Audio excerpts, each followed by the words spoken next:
کے ذکر کی جگہ ہے۔ جس طریقے سے نبی صلی اللہ علیہ وآلہ وسلم کے دور میں ذکر ہوتا رہا اسی طریقے سے ہی کرنا چاہیے۔ سلام کرنا مسلمان پر حق ہے، لیکن کہیں یہاں سے یہ نہیں ملتا کہ صحابہ جب مسجد میں آتے تھے تو اونچی آواز سے سلام کرتے تھے اور جب مسجد سے نکلتے تھے تو اونچی آواز سے سلام کرتے تھے۔ یہ طریقہ حدیث میں کہیں نہیں ملتا۔ اگر کہیں یہ طریقہ ملتا ہوتا تو دن کے اندر بندہ 5 دفعہ مسجد میں آتا ہے۔ ایسا نہیں ممکن کہ ایک عمل دن میں 5 مرتبہ کیا جاتا ہو اور حدیث میں اس کا ذکر تک بھی نہ ملتا ہو، ایسے نہیں ہو سکتا۔ دین تھا، حتیٰ کہ نبی صلی اللہ علیہ وسلم لیٹرین میں کس طرف منہ کر کے بیٹھے یہ بھی معلوم ہے۔ یہاں تک بھی اللہ تعالیٰ نے بات پہنچا دی کہ نبی کس طریقے سے اور کس طرف منہ کر کے بیت الخلاء میں بیٹھتے تھے۔ تو جب دین کے اندر 5 وقت دن میں ایک مسئلہ پیش آتا ہے، کیسے ممکن ہے کہ وہ مسئلہ کسی سے اوجھل رہ جائے؟ اس لیے مسجد میں آتے وقت آپ نے سلام کرنا ہے، جو آپ کا ساتھی بیٹھا ہے اس کو آہستہ سے سلام کر کے چلے جائیں۔ آنا ہے قریب آ کر اپنے قریبی ساتھی کو سلام کر دیں۔ یہ مسجد کے اندر اونچی آواز سے آتے ہوئے بھی سلام اور جاتے ہوئے بھی سلام، یہ درست نہیں ہے۔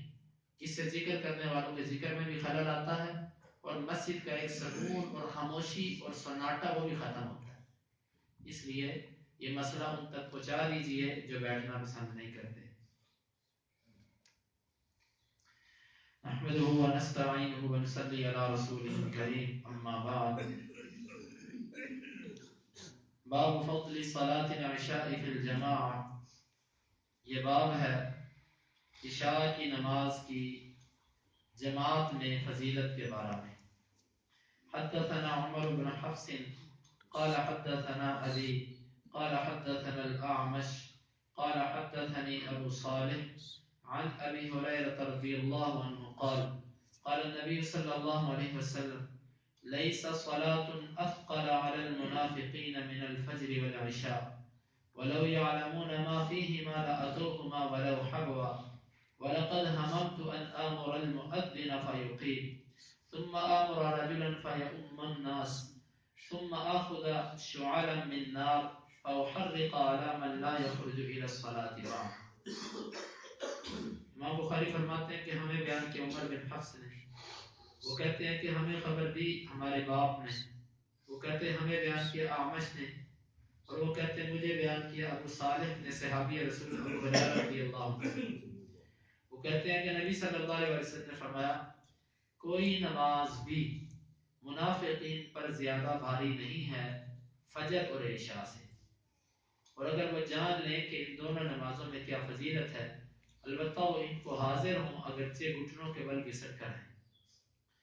اور یقیناً میں نے ارادہ کیا کہ میں مؤذن کو حکم دوں وہ اقامت کہے، پھر میں حکم دوں ایک آدمی کو وہ جماعت کروائے لوگوں کی، پھر میں ایک آگ کا شعلہ لوں اور میں ان لوگوں کے گھروں کو جلا دوں جو نہیں نکلتے نماز کی طرف ابھی تک۔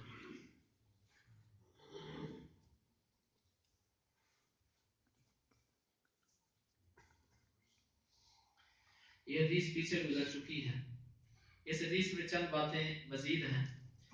پہلی بات تو امام بخاری رحمۃ اللہ علیہ عشاء کی فضیلت ثابت کرنا چاہتے ہیں۔ پیچھے فجر کی فضیلت ثابت کی، اب عشاء کی نماز کی فضیلت یہ ہے کہ آپ نے اس کے بارے میں فرمایا تھا کہ یہ نماز منافقین پر بھاری ہے، اور آپ نے فرمایا تھا کہ اگر اس کی فضیلت کا پتہ چل جائے ان لوگوں کو تو ان کو گھٹنوں کے بل گھسٹ کر بھی آنا پڑے تو یہ آئیں۔ یہ عشاء کی نماز کی فضیلت، یہ امام بخاری کا مقصد ہے۔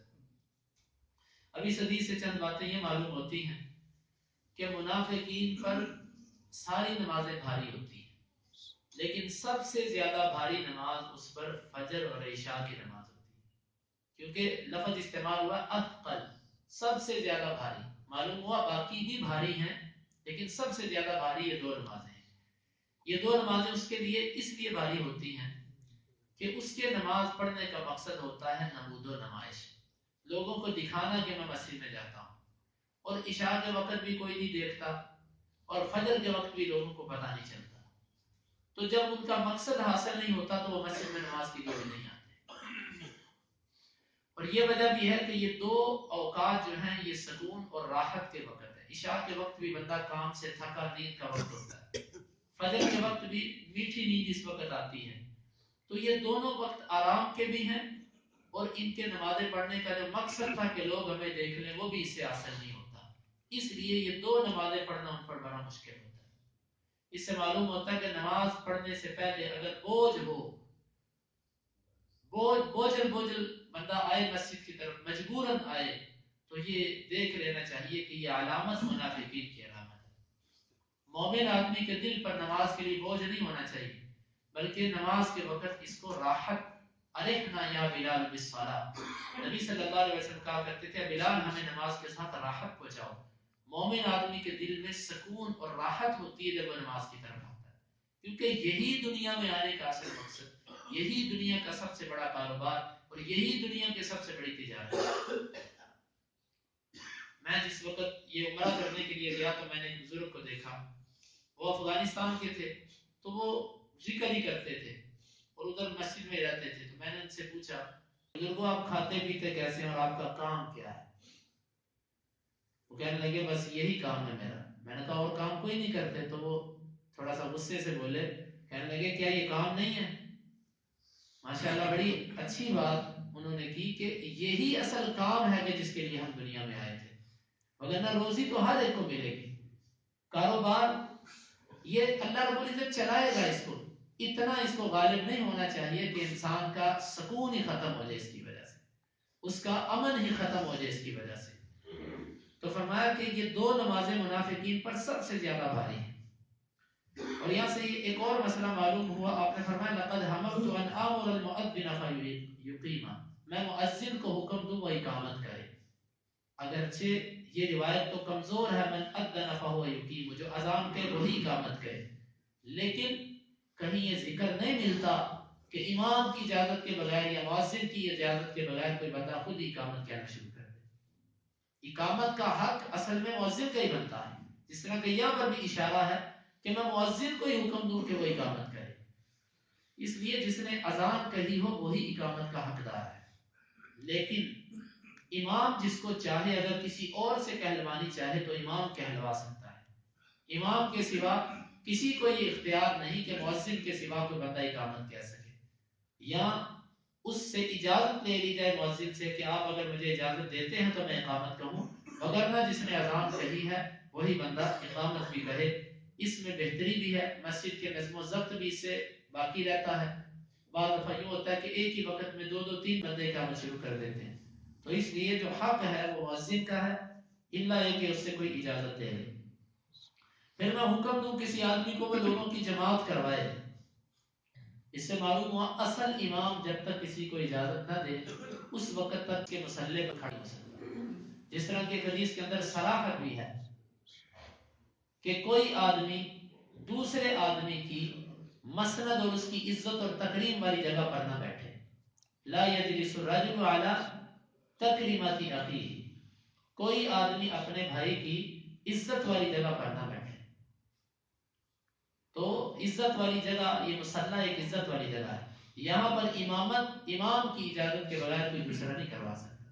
اس کا انتظار کرنا پڑے، کچھ دیر دیکھنا پڑے، یہ کرنا چاہیے. ثم آخذ شعلا من نار فاحرق على من لا يخرج الى الصلاة بعد، اس کی مزید وضاحت بھی پیچھے گزر چکی ہے. پھر میں ان لوگوں کے گھروں کو جلا دوں جو نماز کی طرف ابھی تک نہیں نکلے. یہ نہیں فرمایا کہ جو نماز نہیں پڑھتے، نماز وہ پڑھتے ہیں لیکن مسجد میں نہیں آتے، ان کے گھروں کو میں جلا دوں. پھر کیوں نہیں؟ فرمایا کہ گھروں میں بچے ہیں اور عورتیں ہیں جن پر مسجد میں آنا فرض نہیں ہے. اگر یہ دو نہ ہوتے تو میں ان کے گھروں کو جلا دیتا. تو یہ حدیث بڑی سخت ہے. امام بخاری نے اسے عشاء کی فضیلت ثابت کی. باب الاثنان فما فوقها جماعت، یہ باب ہے کہ دو اور دو سے زیادہ بندے جب مل جائیں تو یہ جماعت کا حکم رکھتے ہیں. مطلب دو بندے ہوں تو ان کو جماعت کروانی چاہیے، دو سے زائد ہوں تب بھی ان کو جماعت کروانی چاہیے. امام بخاری فرماتے ہیں کہ ہمیں بیان کیا مسدد نے، وہ کہتے ہیں ہمیں بیان کیا یزید بن زریع نے، وہ کہتے ہیں ہمیں بیان کیا خالد نے ابو قلابہ سے، اور وہ مالک بن حویرث سے، اور وہ نبی صلی اللہ علیہ وسلم سے آپ نے فرمایا اذا حضرت الصلاۃ، جب نماز حاضر ہو جائے، فاذن، پس تم دونوں اذان کہو، واقیما، اور تم اقامت کہو، ثم لیؤمکما اکبرہما، پھر جو تم دونوں میں سے بڑا ہے وہ جماعت کروائے۔ امام بخاری کا استدلال یہ ہے کہ آپ نے تثنیہ کا صیغہ استعمال کیا، ایسے الفاظ استعمال کیے جن سے دو بندوں کو خطاب کیا جا رہا ہے کہ تم دونوں میں سے کوئی ایک اذان کہہ لے، پھر کوئی ایک اقامت کہے، پھر تم میں سے جو بڑا ہے وہ جماعت کروائے۔ معلوم ہوا دو بندے بھی ہوں تو جماعت کا حکم رکھتے ہیں۔ یہ مسئلہ الگ ہے کہ جتنے زیادہ نمازی ہوں اتنا زیادہ اجر بڑھتا ہے، جس طرح کے شارحین نے اس کی وضاحت کی، لیکن کم از کم دو بندے بھی ہوں تو جماعت کروائی جا سکتی ہے، زیادہ سے زیادہ کی کوئی حد نہیں۔ دو بندے، اگر آپ کے ساتھ کوئی بچہ بھی ہے تو وہ بھی جماعت میں آپ کے ساتھ کھڑا ہوگا۔ امام جب جماعت کروائے گا دو بندے ہوں گے تو مقتدی اس کی دائیں جانب کھڑا ہوگا، مقتدی امام کی دائیں جانب کھڑا ہوگا، اور جب پیچھے سے کوئی تیسرا آدمی آئے گا وہ یا تو امام کو آگے کر دے اگر آگے جگہ ہے، اگر آگے جگہ نہیں پھر مقتدی کو ہاتھ لگائے اور وہ پیچھے آ جائے، پھر یہ دو بندے پیچھے اور ایک امام ہو جائے گا۔ اگر ایک مرد اور ایک عورت ہے تو یہ بھی جماعت کروا سکتے ہیں، عورت پیچھے کھڑی ہوگی اور مرد آگے کھڑا ہوگا۔ عورت جو ہے یہ مرد کے برابر نہیں کھڑی ہو سکتی، اگر تیسرا آدمی کوئی آ جائے تو وہ امام کے ساتھ کھڑا ہوگا، اگر چوتھا آدمی آ جائے تو امام آگے ہو جائے گا اور وہ دو آدمی ایک صف میں ہوں گے، ان سے پیچھے عورت ہوگی، یا عورت مزید پیچھے ہٹ جائے اگر آگے جگہ نہیں تو دو جو امام کے ساتھ کھڑے ہیں یہ پیچھے ہو جائے اور عورت ان سے پیچھے شمار کی جائے گی۔ یہ طریقہ ہے جماعت کا کہ کم از کم دو بندے بھی ہوں تو جماعت کروائی جا سکتی ہے۔ تو یہ امام بخاری رحمۃ اللہ علیہ ان لوگوں پر رد کرنا چاہتے ہیں کہ جو یہ سمجھتے ہیں کہ جماعت کے لیے کم از کم تین بندوں کا آنا ضروری ہے، نہیں دو بندے بھی ہوں تو جماعت کروائی جا سکتی ہے۔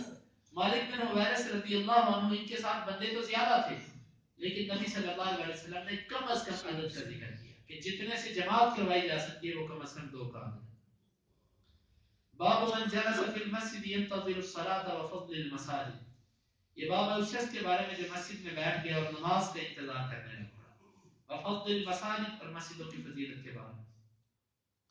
امام بخاری کہتے ہیں ہمیں بیان کیا عبداللہ بن مسلمہ نے، وہ مالک سے، وہ ابو الزناد سے، وہ اعرج سے، وہ ابو ہریرہ سے کہ بے شک رسول اللہ صلی اللہ علیہ وسلم نے فرمایا ان الملائکۃ تصلی علی احدکم ما دام فی مصلاه ما لم يحدث، بے شک فرشتے تم میں سے کسی ایک پر دعا کرتے رہتے ہیں جب تک وہ اپنی نماز والی جگہ پر رہتا ہے، جب تک وہ بے وضو نہیں ہو جاتا۔ کہتے ہیں اللہم اغفر لہ، اللہ اس کو معاف کر دے، اللہم ارحمہ، اللہ اس پر رحم فرما، لا یزال احدکم فی صلاۃ ما دامت الصلاۃ تحبسہ، ہمیشہ نماز اس کو روکے رکھتی ہے، ہمیشہ یہ نماز میں رہتا ہے جب تک نماز اس کو روکے رکھتی ہے۔ لا یمنعہ ان ینقلب الی اہلہ الا الصلاۃ، نہیں منع کرتی اس کو کہ یہ لوٹ جائے اپنے گھر کی طرف مگر نماز ہی۔ مسجد میں نماز کا انتظار کرنے کی فضیلت یہ بہت زیادہ ہے۔ اذان کے بعد جو بندہ مسجد میں آ جاتا ہے، انتظار کرتا ہے اور نماز کے بعد پھر بیٹھا رہتا ہے اس جگہ پر جس جگہ پر اس نے نماز پڑھی، تو اللہ کے فرشتے اس کے لیے دعا کرتے ہیں۔ دن میں 5 مرتبہ یہ وقت آتا ہے، فجر، ظہر، عصر، مغرب، عشاء، کم از کم بندے کو کچھ منٹ اسی جگہ پر بیٹھ کر فرشتوں سے دعا کروا لینی چاہیے تاکہ فرشتے اس کے لیے دعا کریں اور اللہ رب العزت اس کی مغفرت کر دے۔ فرشتے کہتے ہیں اللہم اغفر لہ، اللہ اس کو معاف کر دے، اللہ اس پر رحم فرما۔ دنیا کی سب سے بڑی دعا یہ ہے، جس بندے کو اللہ سے معافی مل گئی یہ بندہ کامیاب ہو گیا، اور جس بندے پر اللہ نے رحم کر دیا اس کو دنیا اور آخرت کی بھلائیاں مل گئی۔ یہ انبیاء کی مانگی ہوئی دعائیں ہیں، تو یہ بڑے جامع کلمات ہیں، اس کے اندر دنیا کی خیر، آخرت کی خیر، ہر قسم کی بھلائی ان کلمات کے اندر آ گئی۔ فرشتے مسلسل دعا کرتے ہیں جب تک اس کا وضو نہیں ٹوٹ جاتا، ما لم یحدث، اور بعض روایت کے اندر ما لم یؤذی، جب تک وہ کسی کو تکلیف نہیں دیتا۔ انسان کے جسم سے جب بدبودار ہوا نکلتی ہے تو اس سے بھی کسی کو تکلیف ہوتی ہے، بلکہ بعض علماء تو اس کو بدعت کہتے ہیں مسجد کے اندر کرنے کو، جس طرح شیخ البانی رحمہ اللہ نے لکھا ہے۔ اسی لیے کوشش کرنی چاہیے کہ بندہ اگر ایسی کیفیت ہو تو اٹھ کر باہر چلا جائے کہ کسی دوسرے کو تکلیف نہ پہنچے، باہر جا کر وہ اپنی ہوا خارج کرے۔ جہاں پر لوگ بیٹھے ہیں اس مجمع کے اندر وہ ایسا نہ کرے. ما لم يحدث، جب تک اس کا وضو نہ ٹوٹ جائے فرشتے دعا کرتے رہتے ہیں. اور یؤذی کے لفظ سے بھی، اور یہاں پر بھی ابن حجر رحمہ اللہ لکھتے ہیں کہ تکلیف دینے کا مطلب صرف اور صرف ہوا خارج ہونا مراد نہیں ہے، بلکہ اپنی زبان سے اور اپنے ہاتھ سے اور اپنے پاؤں سے. مثلا زبان سے کسی کو اگر تکلیف کا کلمہ کہہ دیا تو بھی فرشتے دعا کرنا ختم کر دیتے ہیں. اپنے ہاتھ سے کسی کو تکلیف پہنچا دی تو بھی فرشتے دعا کرنا بند کر دیتے ہیں. اپنے اعضاء کے ساتھ کسی کو تکلیف پہنچائی تو بھی فرشتے بند کر دیتے ہیں اس بندے کے لیے دعا کرنا. اپنے جسم سے، اپنی زبان سے ہر طرح کے شر سے دوسرے کو محفوظ رکھے. اس وقت تک فرشتے اس کے لیے دعا کرتے رہیں گے. خاموشی سے وہ اللہ کا ذکر کر، جیسے ہی اس نے گفتگو کی، بات کی، بس اس کا دعا کرنے والے فرشتے ختم ہو گئے. ہمیں معلوم ہے کہ ہم بعض دفعہ اپنے بعض اساتذہ کے پاس جب جاتے تو ان سے بات کرنا چاہتے بھی تو بعض دفعہ کوئی بڑی زبردست مجبوری ہوتی تو ان سے بات کر دیتے تو وہ بات اکثر اشاروں سے ہی جواب دے دیتے تھے. اشاروں سے ہی، کیونکہ مجھے بولنا نہ پڑے کہ میرے لیے جو اللہ کے فرشتے دعا کر رہے ہیں وہ کرتے رہیں. تو یہ حرص ہوتا ہے نیکیوں کا، یہ لالچ ہوتا ہے، یہ اللہ تعالیٰ جس بندے کو عطا کر دے، اللہ ہمیں ان میں سے کرے. اور وہ نماز میں شمار ہوتا ہے جب تک وہ نماز کا انتظار کرتا رہتا ہے. نماز سے مراد نماز کے ثواب میں رہتا ہے. یہ مطلب نہیں کہ نماز سے پہلے اس کے لیے بولنا بھی جائز نہیں، ادھر ادھر دیکھنا بھی جائز نہیں، جس طرح نماز میں جائز نہیں. یہ جائز ہے، لیکن جب تک وہ نماز کا انتظار کرتا ہے بیٹھ کر، نماز کے ثواب میں رہتا ہے. اللہ کا ذکر کرے، قرآن کی تلاوت کرے، استغفار کرے، نوافل پڑھ لے. لا يمنعه ان ينقلب الى اهله الا الصلاه.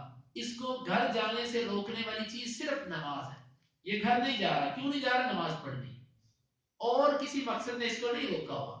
اگر کسی اور مقصد نے اس کو روکا، آیا کسی اور کام تھا کہ فلاں کام کر لوں، اور ساتھ یہ کہا چلو جتنی دیر تک وہ کام نہیں ہوتا اتنی دیر تک نماز کا بھی انتظار کر لیتے ہیں، اس کو اجر نہیں ملے گا. خالص نماز اس کو روکنے والی ہو، پھر اس بندے کو اس چیز کا اجر ملے گا. اللہ رب العزت سے دعا ہے کہ اللہ تعالیٰ ہمیں کتاب و سنت کو سمجھنے کے اس پر عمل کی توفیق عطا فرمائے. اگلی جو حدیث ہے یہ بڑی زبردست اور بڑی اہم حدیث ہے کہ 7 بندے جن کو اللہ تعالیٰ اپنے عرش کا سایہ عطا فرمائے گے. یہ انشاءاللہ کل کے درس میں یہ حدیث آئے گی. اللهم انفعنا بما علمتنا وعلمنا ما ينفعنا وزدنا علما. اللهم اقسم لنا من خشيتك ما تحول به بيننا وبين معصيتك، ومن طاعتك ما تبلغنا به جنتك، ومن اليقين ما تهون به علينا مصائب الدنيا. متعنا اللهم بأسماعنا وأبصارنا وقواتنا أبدا ما أحييتنا، واجعله الوارث منا، واجعل ثأرنا على من ظلمنا، ولا تجعل مصيبتنا في ديننا، ولا تجعل الدنيا أكبر همنا ولا مبلغ علمنا، ولا تسلط علينا من لا يرحمنا. وآخر دعوانا